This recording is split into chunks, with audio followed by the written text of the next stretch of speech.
فضلاً أين سلجيسنو وعلى قعد سنة يوقف كستابين واحترام وشيو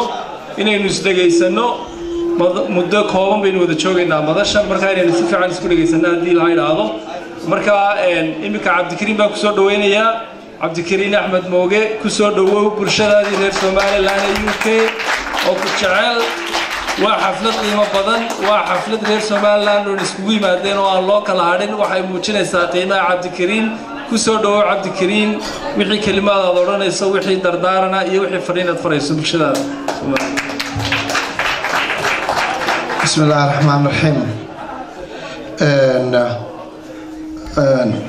لما قرن كروي كلمتها مدنة لقاقابة العليو مركا لغو شرفو ملقوين لغو هويو ميلانا أقل من ودad badan oo kaaga mudan ay jiraan lagu dhigo marka ugu horeysa anigoo yar oo isla yar ayaan ka mahad celinayaa waan ogahay hablaha iyagu inay yihiin hablo goba 7 kan la joogana rag iyo dumarka marka la isbabar dhigo agtayda dumarka qiimo badan ku leh intan ay caawa qabteen oo malayn maayeen cidna qaban lahayd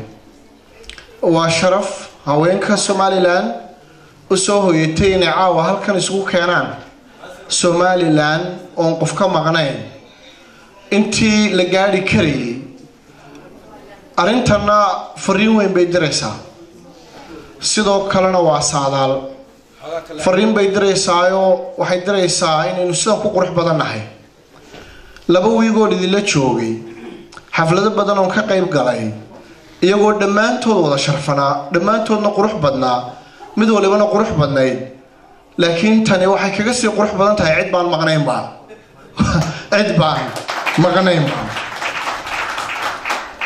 intaa marka mahadnaqa lagaga yimaado waxaan ilaahay ka baryayaa intaanan hadalka bilaabin in ilaahay ummadda Soomaaliland mideeyo waayo midnimada wax weyn baa inaga xidhan heesta calanka markaynu imaka qaadaynay waxa midhii ugu dambeeyay ku baxtiday waxay ahayd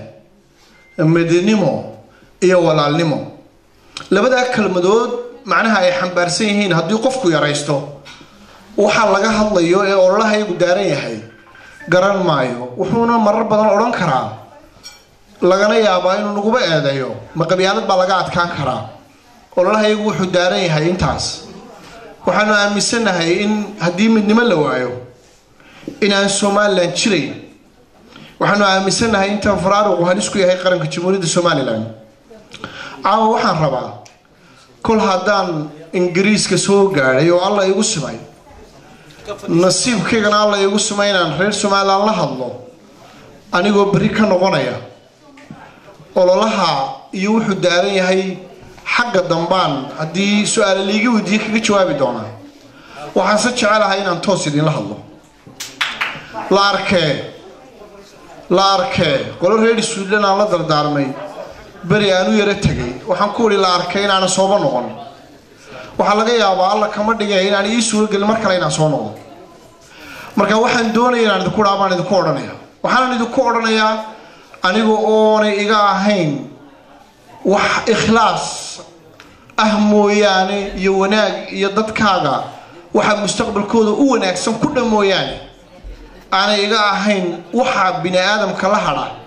موقع مقع يلا هذا الواركة مدح نقاع وهذا اللي هذا هيا أنت عبارة هاي هذا الآن سلايا هي وحكيم يادقو إخلاص يوناج وذا نيد هذه الله بتاعه أيان دنيا يعني ذكور هذا ولا عليا وها صدح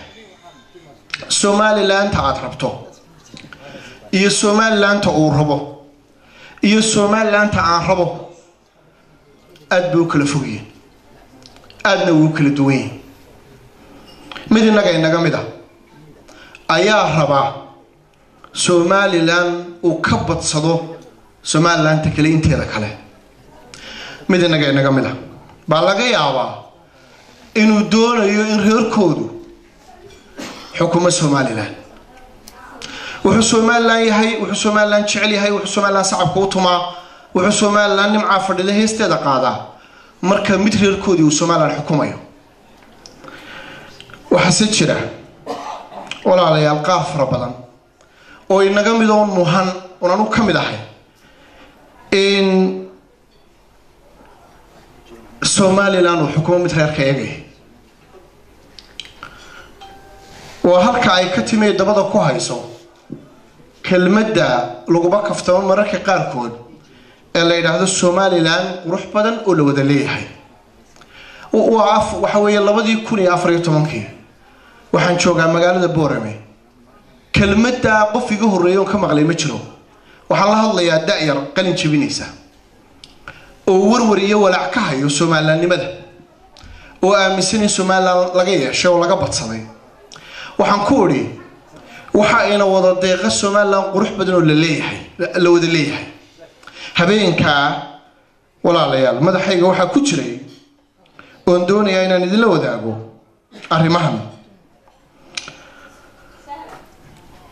markaan leeyahay Somaliland qurux badan la wada leeyahay macnuhu uu ka durugsan yahay sida adigu aad u haysato kelmadahan habeenka waxaan ka fikirayay oo anigu maanka ku hayay Somaliland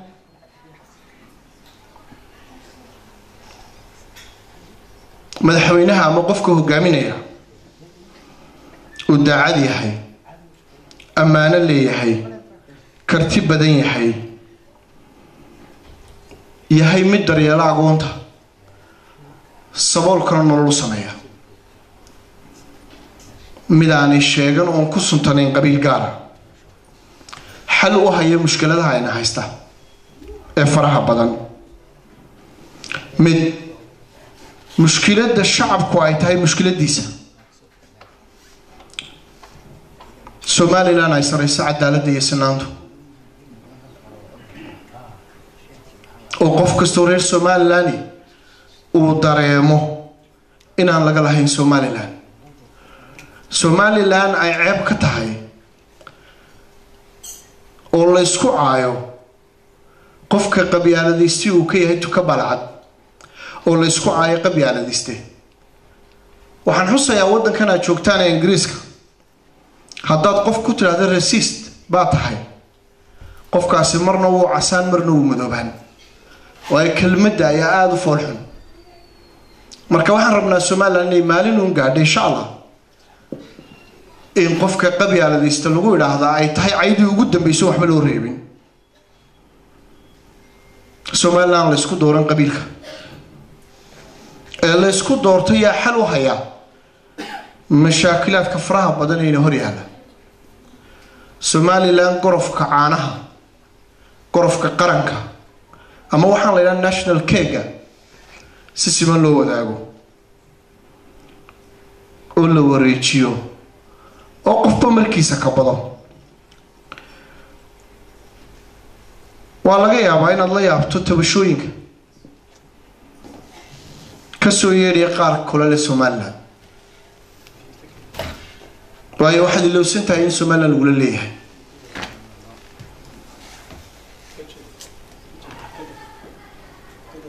ka wax tabanaya uu fogaanaya haddaan la maqal ka wax laga tabanayaana hadduu maqli waayo Somaliland bay naga xumaanaysa oo halka maankeenu iska dhaafsan yahay laakiin maanta inkastoo maanka reer Somaliland kala fog yahay waynu isu soo dhaweyn karnaa halkan UK-na waa ka bilaabi kareena waayo waxaad ku nooshihiin wadan guuna oo dimuqraadiyadu iyo dawladnimadu waxay tahay garanaya oo fahmay dawladnimada waxa lagu wada yeesho qofkaaga habooni ma jiro inaad Somaliland midayso waayo casharo wanaagsan baad halkan ka baratay waxaad ku celin kartaa Somaliland tirada reer Somaliland ee Ingiriiska ku nool ama Yurub ku nool haddii wanaagga Yurub ay la celiyaan xaqiiq waxa aad dadka reer Somaliland wanaag bay horseedi karaan nasiib darra laakiin waxa nagaga soo kii noqda rag iyo dumar badan oo casharo foolxun sida waxba aanay uga soo kordhin noloshii wanaagsaneed iyo dawladnimadii iyo dimuqraadiyaddii Yurub taali mushkilada badan baa jira Somaliland san horba u soo sheegay ana waxaan aaminsanahay qabyaaladdu inay tahay cudur ku dhacay Somaliland xanuun dawo loo leeyahay xanuun shacabka iyo dawladduba ay dafirsan yihiin in yar mooyaane waxaan qabaa in qabyaaladdu ay baabi'in doonto Somaliland haddii ummadda Somaliland ay wada kala dooran weydo wadada midnimada walaalnimada iyo wada jirka waxaan cabsi weyn ka qabaa in qabyaaladdu Somaliland u baabi'iso siday u baabi'isay ruwaanda xiliyadii xumaa ka mid ee wadanka soo maray wadanka Yemen ama siday halista u gelisay doorashadii ugu dambeysay tii ka horeysay wadanka Kenya ama South Sudan qabyaaladdu waa xaraan dal marba si fiican uga hadlay haddaad si shaki ka qabto in qabyaaladdu ay tahay xaraan ama ay xun tahay iyo siday qaramada u baabi'iso diinta islaamka iyo la tarajarka laga qorayba u noqo maskax qabyaaladii dhaamisay qaran ma dhisto midnimada wada jirka waa shay aad ugu muhiim ah qarannimada ummada haddii doonaysa inay qaran noqoto oo ay guulaysatana arrimahaas waa u muhiim waana tii marka aad ku maqlaysay heestii qarankeenu dhegaysanay kala qaybsanaanta tafaraaruq oo waxa halis gelinaya qaranka jiritaankiisa ummadi markay hesho midnimo isku duubni wada jir waxay noqotaa ummad quwad leh oo aan la loodin karin si aad u dhisto qaran xoogan u istaag midnimada ummadda Somaliland ka shaqee midnimada iyo wada jirka Somaliland ka fogow wax kasta oo ummadan kala qaybinaya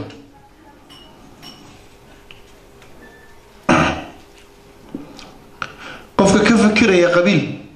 xaafad ama gobol qaran ma dhisi karo waxaa la rabaa haddaad siyaasadda soo gasho rag badan oo qurbaha joogay baa Somaliland iyo siyaasiyiin noqday waxaan kaloon ogahay in qaarkiin ay doonayaan inay Somaliland u soo guuraan haddaba si doonto inaad siyaasi ka noqoto Somaliland oo aad siyaasadda soo gasho waxaad la timaadaa aragti aad ku dhisayso qaran oo ka sarreysa qolo iyo xaafad siday maanta Somaliland ka tahay aragti ku dhisan midnimo ummadeed walaalayaal waynaan baraarugnaa dabino badan baa laynoo qoolay waxaa la doonayaa dadka reer Somaliland la isku horkeeno waxaa la rabaa calankan Somaliland ee korka ah in hoos loo dhigo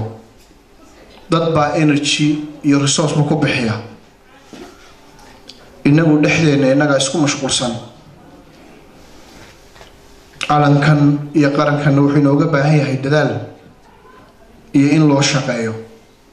dadaalkaana waxaan ka bilaabaynaa midnimada dhexdeena madaxda xil weyn baa saaran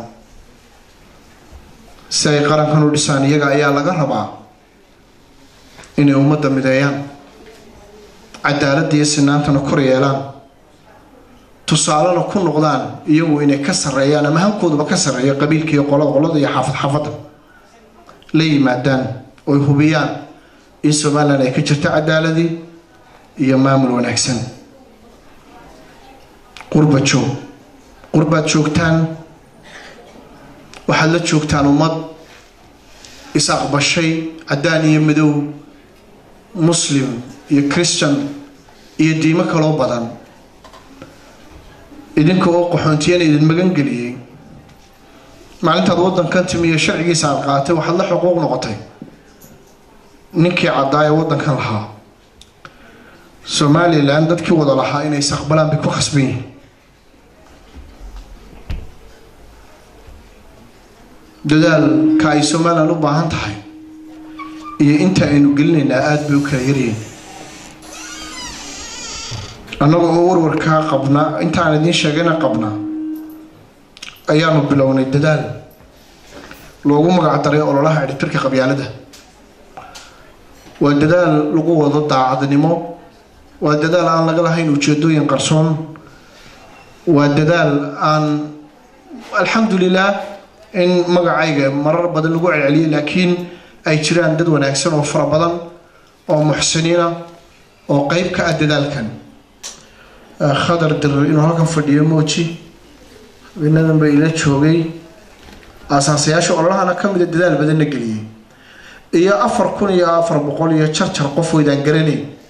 oo wanaagsan oo ka shaqeynaya in Somaliland dadkeeda midayaan qabyaaladu wax badan bay Somaliland ka xumaysay waxaanu isleenahay waxa hala saxo waxaanu isleenahay si degdeg ah oo revolution ah oo dadka madaxa isu gelinaysa ma aha in qabyaalada meesha looga saaree si aayar oo dadku ay fahmayaan qabyaaladu siday saameyn ugu leedahay ama caqabad ugu tahay horumarkooda jiritaankooda dowladnimadooda iyo inay helaan maamul suuban cadaalad iyo sinaan waxaanu sahlay inay doodo fiican dhacaan waxaanu caawinay in cilmi baadhisyo dad aqoon-yahan ay sameeyaan waxaanu ka caawinay halabuurka iyo fanaaniintu inay riwaayada sameeyaan waxaanu saacidnay in culimadu ay muxaadarooyin diiniya dadkooda u qabtaan waxaanu gaarnay dhalinyarada kubadda ciyaarta maadaama inta badan Somaliland ay dhalinyaro yihiin ka yar 35 jir waxaanu uga golahayn barnaamijkaas ciyaaruhu inay noo horseedaan midnimo iyo isdhexgal bulsho waayo Somaliland marka xitaa ciyaaraha gobolada la ciyaarayo waxaad moodaa qabyaaladii oo koob loo dhigay inaan walbana xaafadoodu iyo gobolkoodu u ciyaaraa haddii gobolka laga badiyo in reer hebel laga badiyay bay mararka qaarkood u dhigantaa marka anagoo doonayna inaanu insha Allah taa ka hortagno ayaanu ciyaaryahanada naadiyada eeda oo dhan qalabkii ay u baahnaayeen siinay koobabkii ay ku ciyaarayeen oo dhignay wixii wacyigelin loo sameyn karayeen oo sameynay sidoo kale waxaanu loobi hoos u galay in manhajka waxbarashada Jamhuuriyadda Somaliland lagu soo daro ama la soo celiyo civic education ki ama maadooyinkii wadaniyada ka dhigay ardayga baray in lagu daro halkan rabnay lama gaarsiin laakiin dad akhrido form 3 form 4 form 4 maadada Soomaaliga suugaantii qabyaaladiidka ahayd waa lagu soo daray waxaanu san rabnaa in inta laga sii balaariyo dadaalku socdaa 3 sano socday wuxuu ku socdaa tabarucaadka xubnaha waxa la qabtay shaqo weyn waxaanu jecelay shaqada ka sii weyn inaanu qabano haddii dardaaranka halkan laga jeediyay ee ah inaan la niyad jabin inaan la quusan raggani 3 sano iyo dumarkani 3 sano ay quusan waayeen sidoo kalena waxay ku guuleysteen in resource-ka ama maaliyadda ay shaqada ku qabanayaan jeebadooda ay ka bixiyaan meel fiican baanu maraynaa wax badanna waa dhiman yihiin waxaase naga dhiman idinka oo midaysan oon kala qaybsanayn in aad markaad qurbaha ka soo noqonaysaan Somaliland ku soo noqotaan oo aydan noo dhigin casharada qabyaalada oo aydan noo soo qaadin qaaraan yar oo xaafad gaar ah loo sido laakiin aan noo soo noqotaan idinkoo cilmi sida idinka oo sida adduunyo ah soo wada ururseen uguna tala gasheen dhammaan Somaliland ama maalinba halkii ugu mudan in wax laga qabto ilaahay waxaan ka rajeynayaa gamcayna is qabsano ilaahay waxaan ka baryayaa inaan midowno ilaahay waxaan ka baryayaa in madaxda Alle inoo wanaajiyo madax wanaagsan oo cadaalad ilaahay inooga dhigo madaxda wanaagsanaataa waa Somaliland wanaagsanaaday halka ugu dambaysa waxaan si gaar ah ugu mahadnaqayaa 3 xisbi qaran xisbiga kulmiye wadani iyo ucud oo runtii labada xisbiye kulmiye wadani si sharaf leh oo karam leh aan isu xal wareysanay isoo dhaweeyay wada hadalay waxaan ilaahay ka rajaynayaa 3 xisbi oo qaran weeye madaxdooda halkan joogtaa inay ummadan isu keenkeeda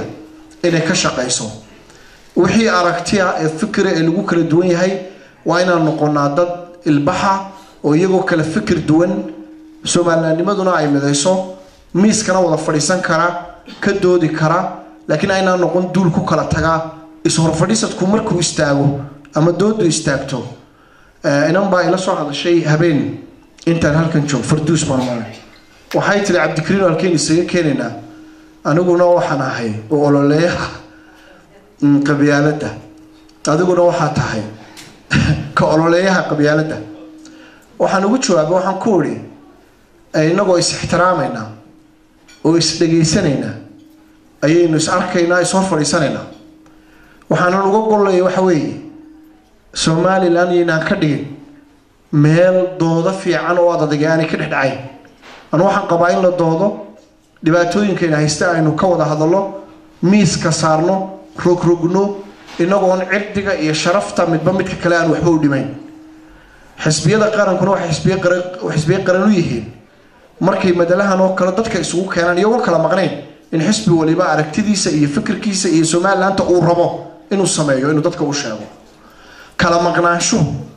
iyo inay isu iman weydaan waxay keenaysaa inaan shacbiga Soomaaliland ku wada noolaan isu iman safiiradana ilaahay khayr siiyo inta dadaalkeeda intaan ogahay way dadaalaysaa cid walbana she's trying inay saaxiib la noqoto gacanta u fidiso inankay safiiradii wada tahay marka idinku mideysnaataan bay Soomaaliland dawladeedana wax idin weydiin kartaa wixii halkan la idin kala qabanayo laakiin deena idinku midnimada la timaadaan ayaa la doonayaa inagoo kala aragti duwan kala barnaamij duwan kala xisbiye duwan ayaynu haddana Soomaalilandnimada walaalo ku ahaan karnaa isugu iman karnaa ku shiri karnaa xafladaha ka soo wada qayb gali karnaa anigana waa ku mahadsantihiin sidii wanaagsaneyd ee sharafta lahayd ee karamka lahayd ee intii aan la joogay ay soo dhaweyseen qofkii aanan aragay caawa halkan joogan waa nasiib inta waan dadaalay waxaan isku dayay inaan intaan dadka gaari karaya gaaro laakiin maalmuhuna waa iska yaraan wali tigirkana hal mar baan bedelay waxaan si ilaahay ka baryayaa inaan iiba baahan inaan soo noqdo nidaamiyay in ay idinku waxwaaninayo Soomaaliland ugu timaadaan oo midaysan oo gamcaa is haysta oo waxa yara soo urursan burco wixii kaga hagaagay booram wixii kaga hagaagay iyo wixii kaga hagaagay mahadsanid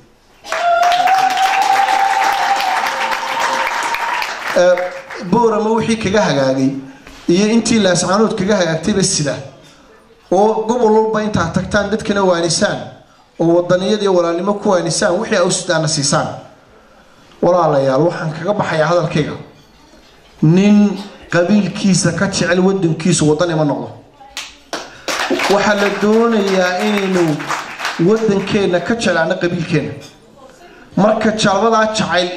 isbedelaan ee jacaylkaad u qabto wadankaaga ka weyn adakaad u qabtay qabiilkaaga ayaad Soomaaliland wax taraysaa ayaad Soomaaliland meel gaarsiinaysaa markaasaad Soomaaliland difaaci karaysaa walaalayaal ilaah baan idinku dhaashay midnimo wax dhaamaama jirtee aynu u midoono danteena fikrada siyaasiga ah ee lagu kala duwanayaan noqon qaran lagu kala kaxeeya qarankeena dastuurkeena intuu way ogolyihiin fikradaha siyaasiga lagu kala duwanaado dastuurku saddex xisbi qaran wuxuu u ogolaaday inay jiraan fikrado kala duwan tusaale aadaan ku siiyo Soomaaliland maanta jirta nin bay la qurux badan tahay xisbi bay la qurux badan tahay xisbiga kale waxa loo ogoliyay inuu yiraahdo aniga Soomaaliland maanta ilama qurux badnaa waxaan samaynayaa Soomaaliland ka qurux badan Soomaaliland maanta mid kale xisbiga saacado waan yiraahdaa wadadan ay labadan xisbi u marayaan si ay u sameeyaan Soomaaliland horumarsan anigu wadada ka duwan baan hayaan marayaa inta waa loo ogoliyay laakiin hadday aragtida siyaasadeed noqoto midna kala kaxaynaysa oo qaarkeenba qaar kale ku nacayaan marka siyaasad dal dhisaysana maaha siyaasadii dastuurku raalida ka ahaa maaha marka walaalayaal siyaasadda xisbiyadu waa inay noqdaan qaar inoo horseedaya dadka xisbiyada matalayana waa inay noqdaan dad sharaxi karaya fikirka iyo barnaamijka xisbigu uu xambaarsan yahay iyagoo oo xisbiga kale cirdigiisa sharaftiisa aan meel kaga dhacayn waday waa xisbi qaran cashuurta ummadda laga ururiyo xisbigu yahay la siiyaa oo qaata xaqna waa u leeyahay ucud waa xisbi qaran kulmiyana waa xisbi qaran xisbiga qaranka ee mucaaradka aragtidiisa mucaaradka ayaan lagu dhibsan laakiin xisbigana waxaa laga rabaa aragti ka saraysa qabiil iyo qolo iyo xaafad baa laga rabaa xisbi xaakimkuna aragtida xisbigiisu inay dabada ku haysan maaha reero iyo xulufooyin dabada ku haysan maaha waa xisbi qaran aragti xisbi buu ku fuulay meesha aragtidii xisbiga laga rabaa inuu barnaamij u dejiyo siyaasad u sameeyo wadanka ku maamulo isagoo xisbiga marka aynu noqonno xisbiyo doodaya oo u doodaya inaynu Soomaaliland qurxisano Soomaaliland dhisano Soomaaliland wanaagsano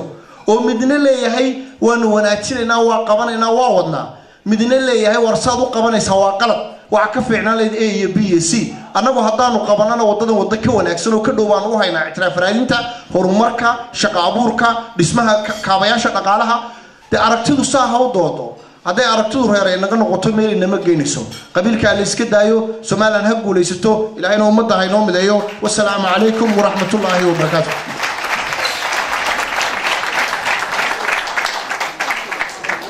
maqal idinko maadsan qof kasta xafladan waxaan nimid way ka duwan tahay kuwii kale laga yaabo aad isla goobtan aad hore uga soo qayb gasheen halkaasuna waxay nala fadhiyaa boqor Axmed ilama aha inuu jiro qof halkan intiina halka iga soo eegaysa dhanka qof qabyaaladu sida u saamaysay intaan anigu horta ogahay qof la siman ma jiro marka laga reebo Maxamed Mooge oo isaguna halka fadhiya qabyaaladu dadka si rasmi ah u saamaysay bay nala fadhiyaa sida u saamaysayna waxa weeye waa siyaabo fara badan marka waxaan isweydiinaa marka su'aalo la xiriira arrinka sidii looga gudbi lahaa Cabdikariim wuxuu noo soo jeediyay hadal aad u qiimo badan oo qiiro leh oo u baahnaa inuu qulubteena iyo qalbigeena aynu ku qaadano laakiin waxaa laga yaabaa dadku isweydiiyaan tolo si laga gudbayaa su'aashaas oo ah tii uu sheekheena dalmar uu laftiisu uu ka dhawaajiyo sheegay marka iminka su'aalaynu qaadanaynaa kooban oo arrinkan la xiriira laakiin su'aalaha waxaynu ka eegaynaa oo aynu ka gudbaynaa inaynu u weecino meelo kale oo dhinaca siyaasadda la xidhiidha waayo ficilada siyaasadda ka dhashaa waa kuwa ay aabbo u tahay amaba ay xudun u tahay marka horeba qabyaaladu marka Cabdikariim ayaa su'aalaha ka jawaabi doona laakiin su'aasha ugu horeysa iyo hadal mudan inuu halkan ka jeediyo waa boqor Axmed oo ah boqorka Soomaaliland boqor soo dhawaad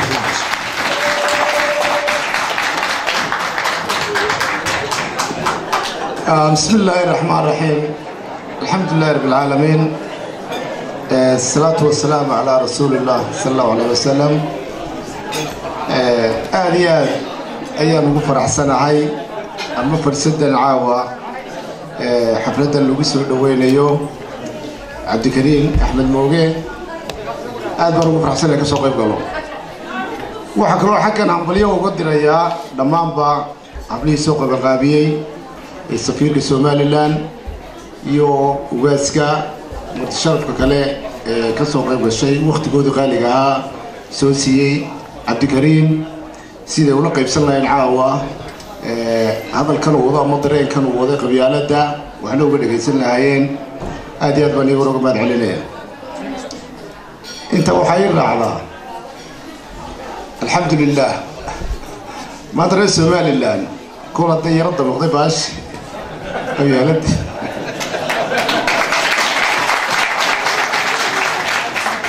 waxaa aan ilaahay ugu mahadiyaa in ilaahay ifkay joojiyey anigoo xaflad arkaya ama walaalahay reer Somaliland oo arkaya qabyaalada xanuunka ay leedahay iyo dhibta ay leedahay inay soo gaadhay waliba aan oran karo waxay ku soo gaadhay balawasaan qaybsiye damqashada waxay ka damqanayaan baan siri waa sayb qaybsi balaa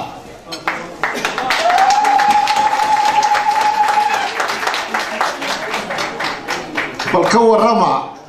idinku oo tikoor intaasoo boqol oo sanadood dhaxdiina qabyaalad ay idinku moogtahay googoynayso oo idin tikooriso oo ummad walaalihiina oo aad isku moogtahay hayb tihiin isku dal tihiin muslaadooda tihiin كلمة بحقها قرن توحيد لا إله إلا الله محمد رسول الله ولا تكنيا هدنا بالأمة أنت صورا إذا صورت حجوكتي وأنت أدينك كنسنسي واحد حميل الله دهين يرى حساب سماستين يلا غير بالباب الصديو غير بالباب قليل سناني فضلك انت اوردن idin daawaniyay idin samriyay ilaa balag alxamdulillah samirku waxyaabo badan buu keenaa qofku markuu samro maanta waxaan aad iyo aad ugu faraxsanahay in maanta aad wada dareenteen dhibta ay leedahay qalmuunka ay leedahay sida iyo akhribeelna aynu ugu wanaagsanay qabyaaladu ilaahayna maanta faraj noo dhigay ama inoo keenay hal door cabdikariin ilaahay ka saaysiyo waxaan cabdikariin aanu ballan qaadayaa cabdikariinow adiga qudhidaadu ciddii ay damqi jirtay soo kaxayso oo nugu dar arrintan guddida ama xisbiga ama waxay doonayaan loo bixiyo cidda kula qaban qaabilaysa laana waxyaabo badan baa naga faa'iidaysaa oo waxaa laga yaabaa anagu baasha waanu soo moogtahay qolofaysan sida diinka oo ma damqanino waxyaabo badan baanu ku siin lahay oo wanaag su-aasheeda waxaan ka baxayaa cabdikariin su-aashaa qore waxaan ku weydiiyey beri hore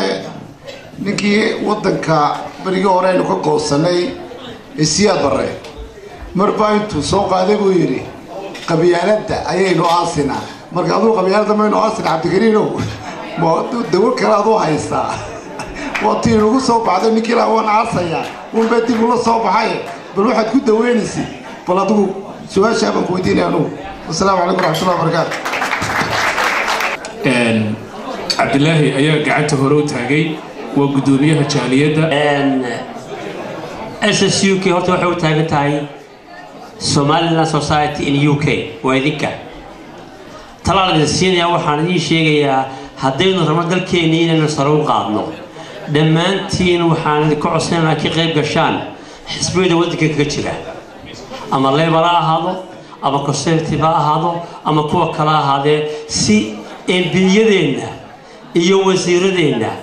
ay markaynu la joogno dhaano waxay ka timaadeen Somaliland baa ka nimid si ay u fahmaan waxay tahay Somaliland taasina ka codsanay marka horeysa su-aashaan weydiinayo Mr. Moge waxa weeyaan sidee ula dagaalamaysaa qabyaaladda haddii ay jiraan qaybtii iyo gobolaysigii keenay kala qoqobka Somaliland maamulkii Maxamed Siyaad Barre ee imikana la sito walsidiisii oo ay waliba imika rabaan jilbeer yaray gobollo taasi waa kow talabaad dastuurka Somaliland oo isaguna sheegaya dadka ka isran beelaha Somaliland inay hayb leeyihiin dadka degan Djibouti Ethiopia NFD Soomaaliya ee aan ku sugnayn xadka Somaliland oo iyagana markay rabaan soo gali kara oo oran kara Somaliland baan ka mid nahay way Farduus gacanta taagaysa waxaan jeclaan lahaa kooxda intiina xagga dambe fadhida aad iyo aad dhawaaq badan baa la maqlayaa oo xisbiid bilood keer furugtihiin halkan laga hadlayo laakiin idin kale maqlaya marka aanu shaqada iyo hadalka yareen idinku maadsan wixii su'aala marka su'aasha waxay ka dambeeyeen Cabdikariim oo soo gudbin doona si su'aalo badan bismillaahir rahmaanir rahiim aad baan u salaamay dhamaan marti sharafta quruxda badan leh waxaan aad u soo dhaweynaya Cabdikariim oo leeyahay soo dhawow su'aal horta ma hayo laakiin Cabdikariim waxa ku sheegay anigu waxaan gabadha kula soo hadashay Farduus ee maalintii sawir ku dhiibay oo yiri waxa joogay inankii la dagaalamay qabyaaladda anigu waxaan ku yiri qabyaaladda waan jecelahay marka waad way ka dhaadhiciyada waxa ugu tiri waayo waa booska kaliya ka banaan Somaliland wali maan arag qof yiraahda qabyaaladda waan jecelahay qof kasta wuxuu ku leeyahay qabyaaladda waan nacabahay hadana halkan dambe ku haystaa marka chance baan ku helo cid ugu haysataa ma jirto laakiin alxamdulillah waxaan ka soo jeedaa oo aan ku dhashay xaafadda leedahay Golshano oo cid kasta degan tahay oo aan qabiil aqoonin oo aabahay markuu uu qof ka dhinto intuu caroo qaato buurta fuulo uu yiraahdo waxa dhintay walaalkay soo dareer oo aasa halka anigoo ka taagan ayaa maantana London intii aanu soo wada kornay mid kasta waxay kaaga sheekeynaysaa website-kayga wuxuu awadeerkay lagu yeedhi waa inaynu dadkeenii difaacnaamo wax u qabanaa marka iga aad baan ni salaamaya dhamaantiin qabyaalad jacayliga ma ahayn tii aan samaynay imika waa charity midnimo wuu joogaa Naasir Maxamed Cali imika xaaxibaanu ka samaynay malcaamad takalana wuxuu yiri waxaynu ka samaynayna xaafada daami ma imika boqor Axmed ku xasuusatay baan ku yiri Naasir waan ka diiday waayo hore igu sheegin caawu yiri malcaamada labaad waxaynu ka samayn doonaa xaafada daami baynu ka dhisi doonaa hadii la hayraado qayb baan dhisi فردوس أدب مع سنت عيسى وشرح هذي هذا الكيدي وراء عبد الكريم شيء عبد الكريم سؤال واحد كنا لنا كوا كتشوا تمر كورة تبتنا أنتي نكرنا كفكر في السؤال يقوون مركا سوتشي دني سنة ديالنا وين بسم الله الرحمن الرحيم waxaan marka hore taasad xisbaadad ka jawaabay hablihi hal doore xafladan isugu keenay loo duceeyo walaalayaal Ilaahay idin barakeeyo waxa laga yaabaa saacada deesamada furantay la garanayno in lagu celiyo ducadu fiican tahay dadka halka inta qofeen arkeen inta la joogaan sarag ragal halgeeso ku ogaa qaaran kaga imi qaaran islaamiyay dhinteen de waxa weeyaan ma garanaysaa dad badan baa isu keenteen marka ajriga xisanaad badan runtii ayaa shaqaysateen jazaaka Allah khayr meeshan oo kale iyo cuntada la cunayna waan garan karayaa tacabku ma yara marka dadka hablaha wanaagsan inkastoo oga hablo weyn markii hore gob yihiin wala ducaynaya runtii idinkan uu duceeyaa su'aashii boqor Axmed waa runtii waxaan qarsanahay qabyaaladu dadka ay taxadka geysay runtii xanuunkaas la soo noolaa qarniyo inay beelaha gaboy ka mid yihiin qaraya laakiin waxa ay farxada boqor Axmed anigu nin reer Sheekh Madar baan ahaa waliba dacalka daamixiga waxaan saaxiibadeyda ku bedel ciyaari jiray marka yaraa xaafadaasi ka soo wada jeedeen su'aashii marka waxaan isleeyahay ma hata iyadu laabla ka halla waa la aasaya dabeetana haddana marka muddo yar laakiin anigu waxaan isleeyahay ummadda imika waddankan aad joogtaan Ingiriiska ama Yurub ama meelaha soo dhan waxyaalaha aanu bogo waxa kamid ah sharci baa lagu kala socdaa baarkinkay tahay wada maristay tahay xashiishkay tahay wada hadalkay tahay imika dadka qofka inagu ismarayna feeruun iskala daalada ma garanaysa halkan qof feeri kara xitaa ma jiro moogtaan xanji ma tufi kartid mirsigaana ma tuuri karaysid marka adduunyada xeer baa lagu maamulaa hadal lagu maamulo marka hadii la dhaas qabyaaladu waa la ma soconayso waana sababta marka commissionka anagu inaan commission la sameeyo waxaan u doorbidinay markuu institution noqdo dawliya oo jira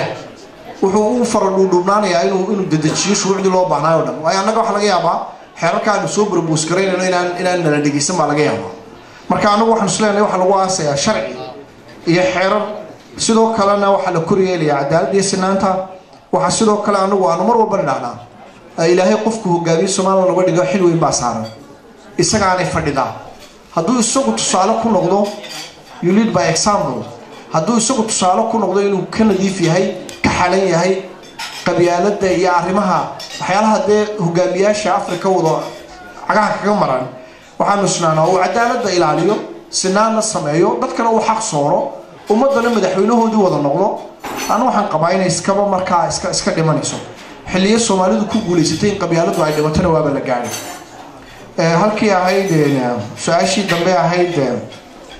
sida ula dagaalamaysa qabyaalada iyadoo ummadii Soomaaliland gobollo yaryar ay u si kala jabayso anigu waxaan ahaa dadkii waxaan kamid ahay dadkii aadka uga hadlay ee gobollada yaryar ka soo horjeestay waxaan aaminsanahay in gobollo yaryar oo reero ku suntan in la sameeyo inay ka qiimo badan tahay in la soo ururiyo gobolnimada habeen dhaweyd oo dhagta culimaanu doodaynay ayaa waxaanu ka wada hadlaynay magaalada Gabiile iyo maadaama ay wali kooban tahay oo aanay fidin sida looga dhigi karo magaalo wanaagsan oo qurux badan oo bilicsan marka waxaan lahaa dadka reer Gabiile gobol uun baa madaxa loo suray mana garanayaan cashuurta iyo dakhliga kaga baxa magaca gobolka iyo lacagta magaca ku baxda waxay qaban lahayd marka waxaan lahaa Gabiile uma baahnayn gobol ahaato waxay u baahan tahay